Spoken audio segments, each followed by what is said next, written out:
UB News. Special shout out to all my followers who follow me from the gram over here to the tube. I do this for you because a brother needs more than a minute. Special shout out to everybody who donates. I really appreciate you guys donating to the movement. I'm up to about $3.50 an hour, so I feel like I'm making good money. So I'm going to ask for more donations. Whenever you get a chance, drop something in the pot for IG Jesus. I really appreciate it. I use PayPal. I have a GoFundMe. Donate when you can. This is a very special video to me. It is dedicated to my brother. I met him once when I was in college at A&T. We actually exchanged numbers and talked on the phone a couple of times. This video is dedicated to brother Steve Coakley. I hope you enjoy.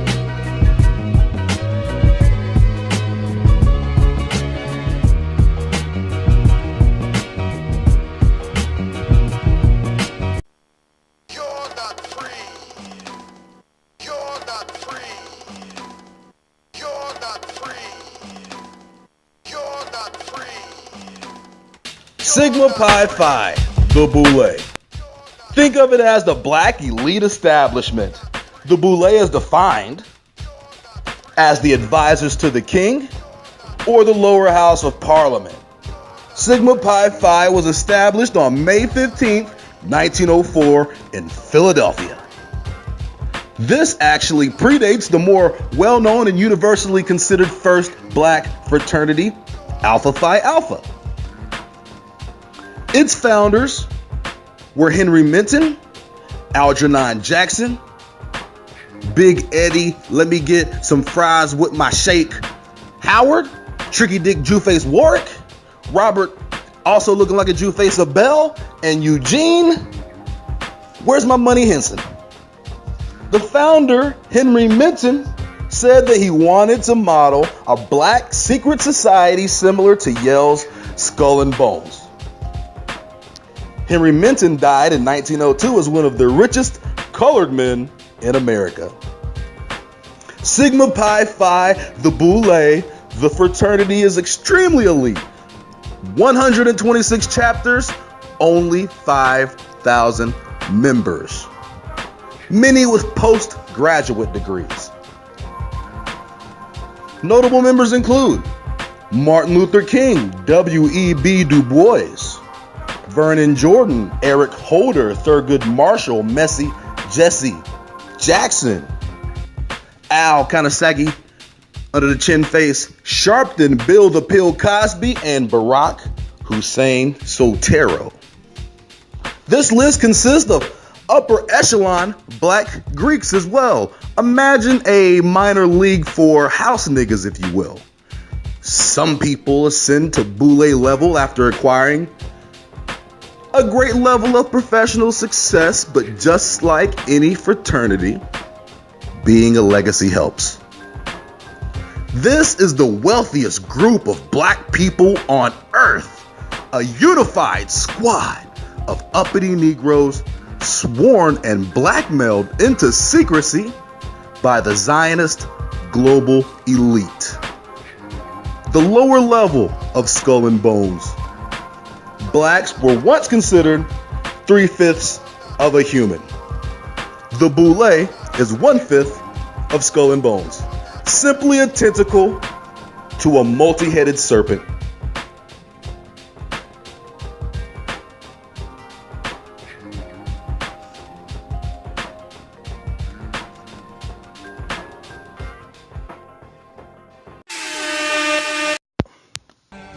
The Grecian Sphinx, the calcified queen of riddles, the Caucasus counterfeit cat, the Virgilian venereal version of the authentic archetype, the fraudulent feline.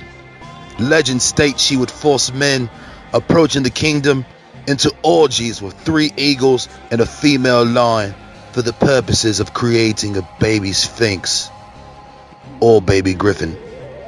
If they impregnated the lioness, they were allowed to pass. If not, she would devour their souls. There was also a riddle involved. It concerns me not whether you live or die. Here is your riddle. If you knew 2 of them, but didn't know the other 2, and they said you drove the getaway car, but you did not, Why didn't you? Because I am legally blind? That is correct.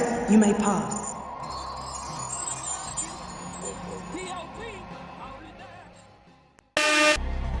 The significance of the Sphinx is to guard the king. On the Sigma Pi Phi seal, you can see the Sphinx guarding the urn. And on the urn, a circular design. The conventional thought, the urn is symbolic for the secrets of the dead.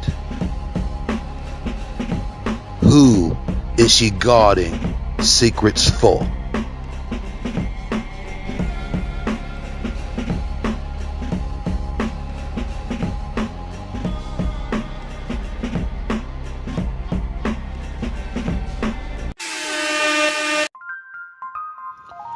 On May 15th, 1904, Sigma Pi Phi was born. Black people had just endured the struggle of slavery and Reconstruction. From sharecropping to servitude to lynching, the American Negro faced a myriad of challenges in white society. But these strong black men were able to defy all odds and become highly educated physicians. In an era when reading could get you killed, it wasn't the uncompromising blue-collar revolutionary Negro that would found a clandestine secret society. It would be the bold, undaunting Lionheart of the sophisticated, micro-melanated, Afrocentric minds of these strong black men. The Berlin Conference of 1885 had raped Africa. Every country in Europe ran train on the motherland, from Great Britain to the Netherlands to France to Italy to Germany to Portugal to Spain. All of the old Europeans who were no longer getting new slave merchandise money were pretty pissed. They decided to get together and sodomize, murder, skin, chop, grill, fillet, and serve up chunks of the motherland across the round table without seasoning. The atrocities of this Anglo-pagan plunder have profited the perpetrators of deception, the criminals from the caves, the hijackers of hope, the village pillagers, the thieves of humanity for centuries. These were the men that the Boule sought to be. These were the men of skull and bones. So it is clear that the men of the Boule had an intimate relationship with Africa.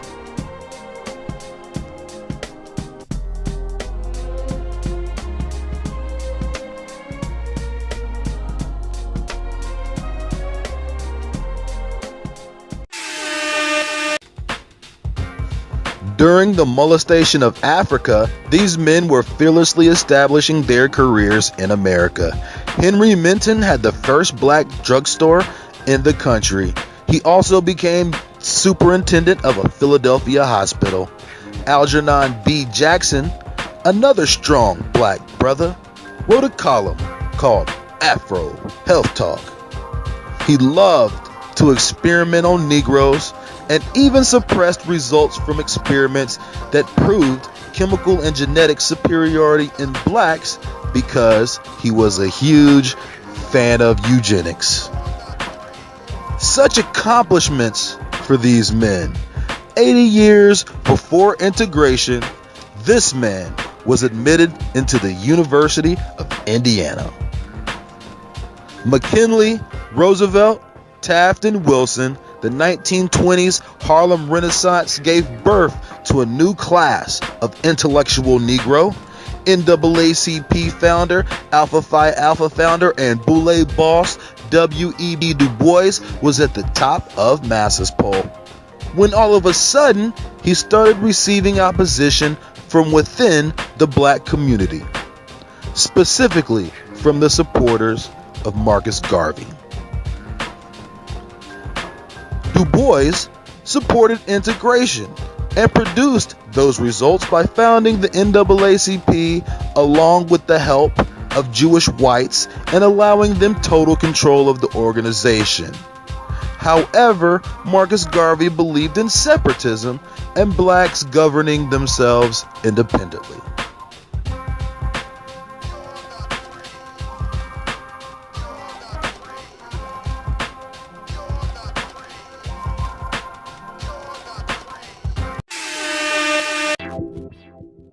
The book entitled History of Sigma Pi Phi was written by Charles Wesley.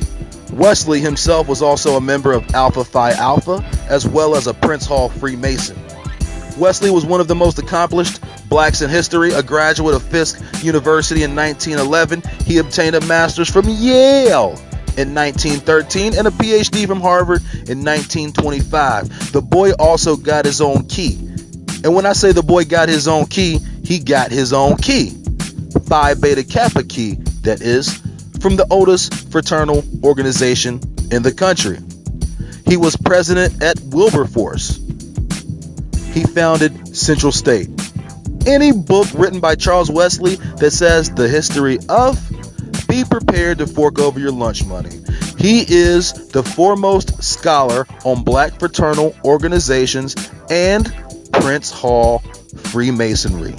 The common thread between all of the founders of the black fraternal organizations, Alpha Phi Alpha, Omega Psi Phi, Phi Beta Sigma, and Kappa Alpha Psi, is Prince Hall Freemasonry.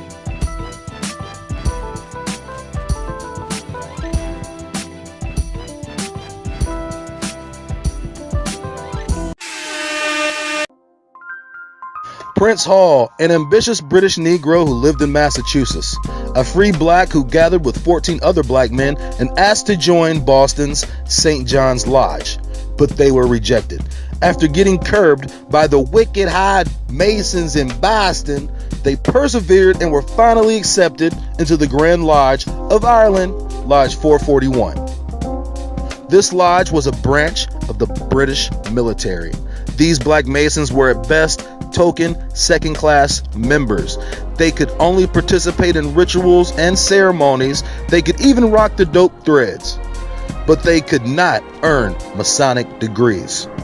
Finally, on September 29th, 1784, under the authority of the Grand Master Lodge of England and the Duke of Cumberland, a charter was issued for African Lodge number 1, later changed to African Lodge number 459. Prince Hall ended up becoming a provincial Grand Master. The African Lodge became independent in 1827 and later renamed Prince Hall 20 years later. The founding members of Greek fraternal organizations were Prince Hall Masons. The hierarchy of Alpha, Omega, Kappa, and Sigma were all Boule.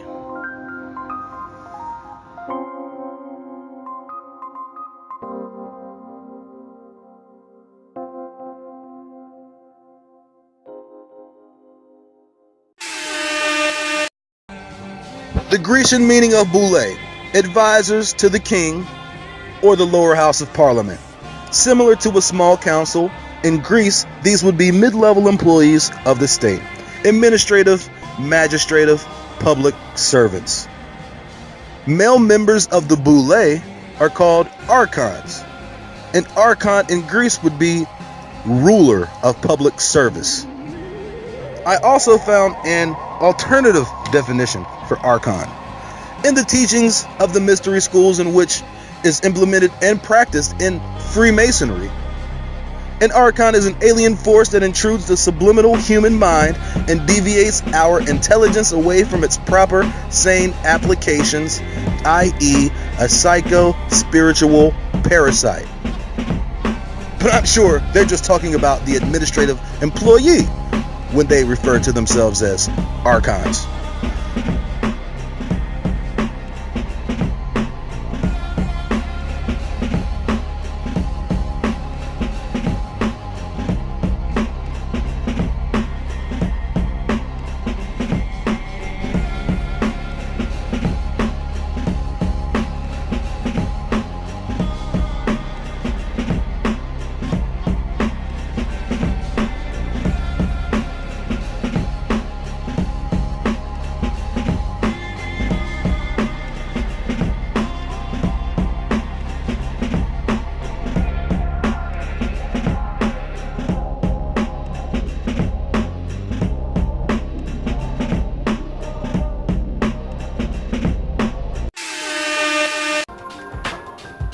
Initiation rites of passage.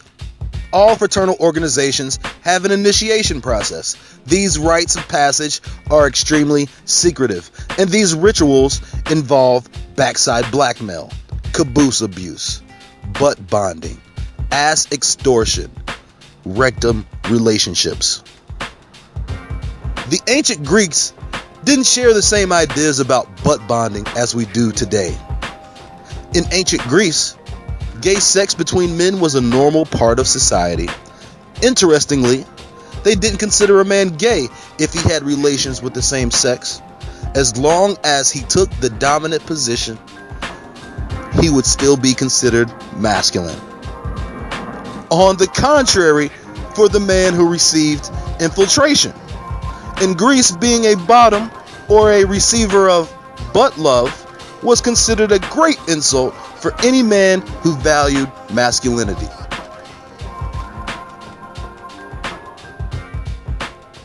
I was dating a guy who was a Kappa. An older friend of mine, I used to go to when I had hair, I used to go to the barber shop and get my hair cut.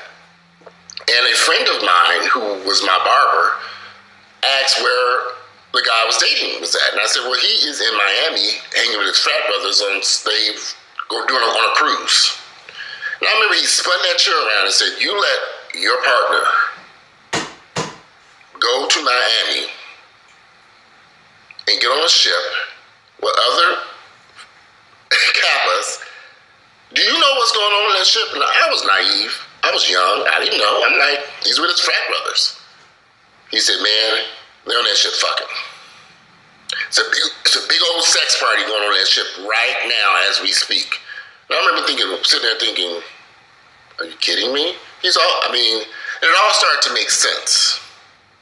I was dating a guy who was a Kappa who loved hanging around his frat brothers. He's always on with my frat brothers. They would go all over the place, everywhere. South Carolina, Washington, D.C. He was always traveling with his frat brothers. I didn't know anything. I was very naive at this point. I just assumed these were straight guys that he was hanging with, networking. That's what he told me. But that wasn't what was happening. I would be very, very leery about dating a guy who's in any of these fraternities. These guys are manipulative, sneaky, very extremely sneaky. Because they can sneak off under the guise of, I'm hanging with my frat brothers. And if you're naive, like I was at one point in my life, you'll fall for the okie doke. And let me tell you guys something. I used to just think it was Kappas, but in the past few years, I've met so many gay omegas, big, muscle-bound, giant dudes, I've been shocked. Guys that I know it sounds stupid, but I've been relatively shocked at the amount of gay omegas I've met in recent years. But it's sexuality. Gay folks are everywhere. But the problem I have with these fraternity guys, they're highly educated. They're smart men. They all done gone to college of some sort, but they're stupid. They're very naive. They think they're invincible. They think that the guys they messing with are clean. This is what I've heard from them. All the fraternity, I have sex with my fraternity brothers. They married with other guys. You're having unprotected sex with a group of guys throughout, from city to city. You can go to Chicago, Indianapolis, D.C., Cleveland, Ohio. You're having sex with other fraternity brothers. You don't know who these guys are fucking on the side. You guys are not using condoms. You're not using safe sex. Then you got a wife at home. You're married. You have kids. You're putting her at risk. You're putting yourself at risk.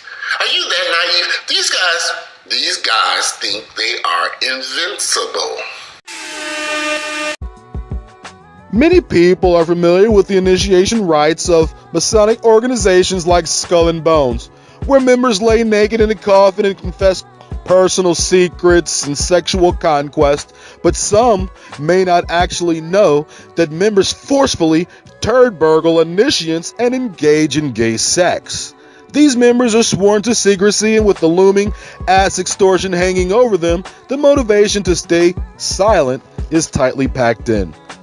These initial requirements are under strict guidelines. Homosexual and compromising acts of loyalty and extortion are all part of the deal.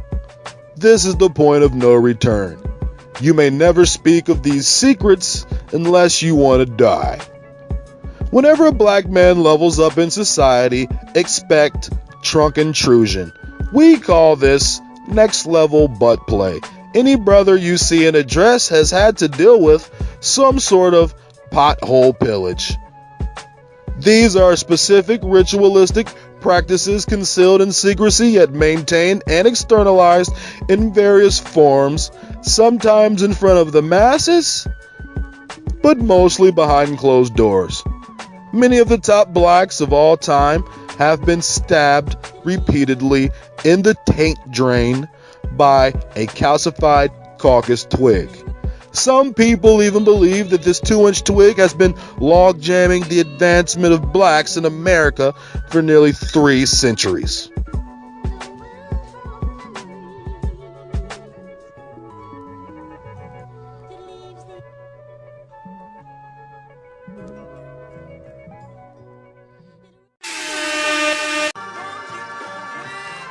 Now, before a rectum-inflamed gang of Qs congregate outside in the parking lot looking to square up, consider this. While we focus on our pride and secrets, the old white Masonic order is laughing at you. Remember, the NAACP was funded and run by Jewish whites. Remember, W.E.B. Du Bois stated that these organizations were created to keep the intellectual Negro away from the likes of Marcus Garvey. Most people who pledge any of these fraternities will never get to the level of Boule. Boule only consists of the top tier members of any fraternity, and black frats aren't exclusive. Members of Sigma Pi Phi can come from any fraternal organization associated with Freemasonry. The Boule, advisors to the king, the small council, the administrative, psycho-spiritual parasite. The Sphinx guards the urn. Within the urn are the secrets that would kill, the secrets of the established order. And it is understood that these men will fall in line with the order, and in some cases, have their bowels infiltrated. These are ancient rituals of power, submission, and secrecy.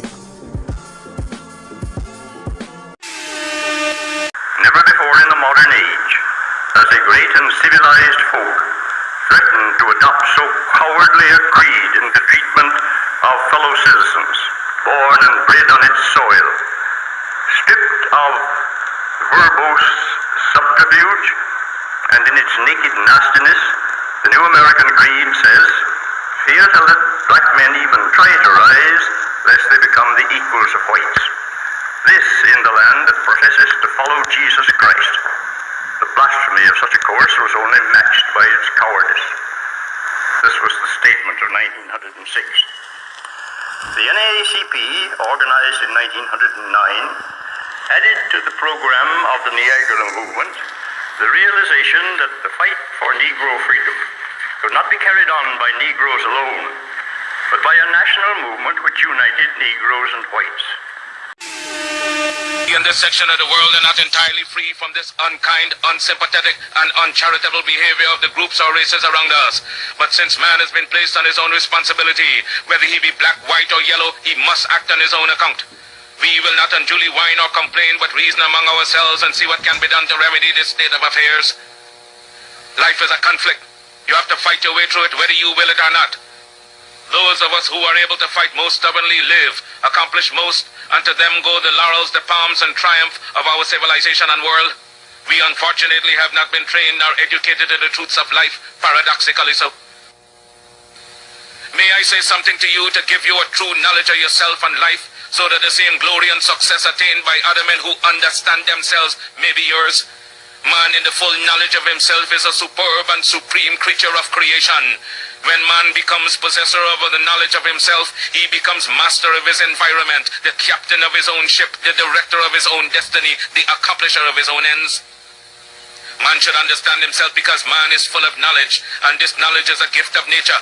When Mother Nature created man, she deprived him of nothing. He was given the faculty of understanding all things around him. This faculty for understanding has not been taken away from him. None of his senses have been taken away from him. So there is no excuse for the black man in lacking the knowledge that man is used to beautify the world and produce all that he needs for his happiness and civilization. Look the world over, and whatever you see in it that is pleasing to man, contributing to man's comfort, to his needs and to his satisfaction, it is but the work of man. Man blessed with the knowledge of himself and the understanding of all things around him. If you are able to live with the knowledge of yourself and with the greater knowledge of nature, you must know what is good and what is not. You must know what is finite. You must know that which is material, physical, and otherwise is at your disposal to create or otherwise use. When you think about the Boule, one can't help but to draw a parallel between them and the blacks who sold their people to the Europeans. History has proven that some of the most renowned civil rights activists in American history were indeed puppets for the establishment. Take W.E.B. Du Bois. This NY Boule boss, founder of the NAACP, at the moment the Garvey movement reached over 1 million people, Du Bois threw mulatto shade at the Pan-African prince, calling him a reckless criminal who should be thrown in jail. Du Bois lobbied with his Jewish friends who ran the NAACP. They all understood that Marcus Garvey was bad for business. All of a sudden, a huge coincidence. Garvey was thrown in jail for mail fraud. Just when you thought Du Bois could not be any luckier, the judge assigned to the case was Judge Julian Mack. He was not just the president of the Zionist Organization of America, he was a member of the NAACP along with Herbert Lehman and Chairman Joel Spingarn. Garvey was given a maximum sentence from Judge Julian Mack. He was jailed, then deported. Treachery, irony, and karma were the recipe when in 1930, W.E.B. Du Bois became disillusioned working at the NAACP by stating the organization should be run by blacks. He threatened the white leadership with an ultimatum: either you hire more blacks or I'm gone. While at the NAACP, Du Bois wrote this: "The Jew is the heir of the slave baron and debauchery. For blacks all over the South fell victim to a system of debt peonage called sharecropping, which Southern so-called Jews set up and used to their advantage to make blacks the poorest of the poor, while at the same time making a class of Jewish cotton merchants the richest of the rich. These Jews used sharecropped cotton to advance from peddler to store owner to banker to international financiers. These Jews kept this economic blueprint to obtain wealth to and for themselves, while they led black people to a strategy of non-economic liberalism." The leaders of the NAACP told W.E.B. Du Bois to change the word Jew to immigrant. Du Bois refused. In 1933, Du Bois divorced the NAACP. It would later come out that Joel Spingarn, president of the NAACP and close friend of Du Bois, was also an FBI informant who reported back to the Bureau with information provided to him by Du Bois. Later in life, Du Bois would adapt a more Garvey-esque philosophy. The man that he had sent to jail was no longer alive, and neither was the white man's nigger. Du Bois stated in 1959, "In my own country for nearly a century, and I've been nothing but a nigger." Ironically, Du Bois moved to Africa. He died in Ghana in 1963. The power and irony of deception. Blacks have been played as pawns in the game of imperial chess for centuries. Whether ignorantly or intentionally, token blacks are used as propagated tools by white elite establishments to control the black delegation.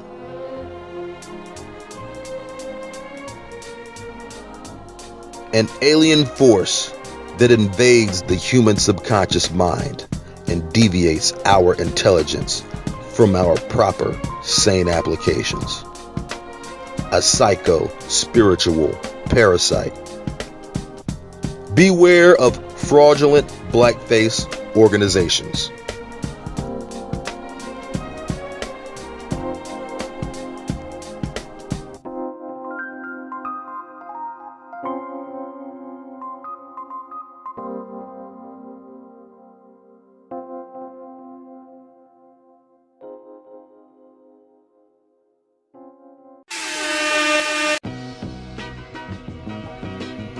Thank you very much for sticking through the entire video.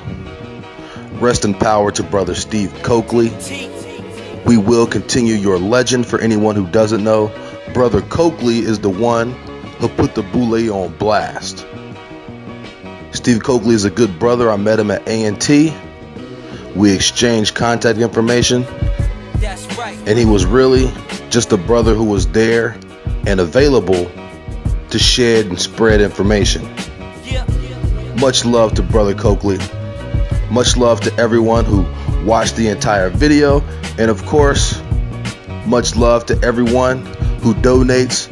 Drop a couple of coins in the collection plate for your boy IG Jesus. Check me out on Instagram, IG Jesus, ub.newz on Facebook. Until next time, I'll holler at y'all.